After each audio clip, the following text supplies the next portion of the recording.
ఛత్రపతి మహారాజ్ గురించి బ్రిటిష్ వాడు ఏమన్నాడు తెలుసా?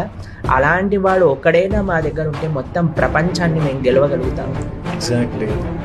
ఔరంగజేబ్ లాంటి దుష్టుడు కూడా అన్నారట, ప్రార్థన చేస్తూ ఏమంటారు వాళ్ళని, హెవెన్ డోర్స్ ఈయన కోసం ఓపెన్ చేసి పెట్టండి, ఎందుకంటే ప్రపంచంలో అన్నిటికంటే వీర యుద్ధుడు మరణించబోతున్నాడు. అలాంటి పౌరుషం కలిగిన భూమిలో మనం పుట్టామండి.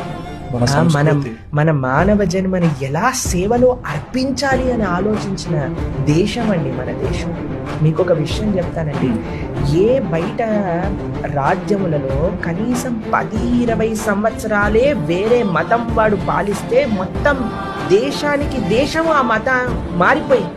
కానీ మన భారతదేశానికి 1000 సంవత్సరాలుగా అన్య మతస్థులు మనల్ని ఆక్రమించినా సరే ఇప్పటికీ సనాతన సంస్కృతి నిలబడింది. 50 కోట్ల మంది కుంభమేళాకి వెళ్ళారు అని అంటే అది మన ధర్మాన్ని యొక్క గొప్పతనం. కానీ మన దేశ యువత కానీ దీన్ని మర్చిపోతే వచ్చే జనరేషన్స్ ఇవి చూడరు.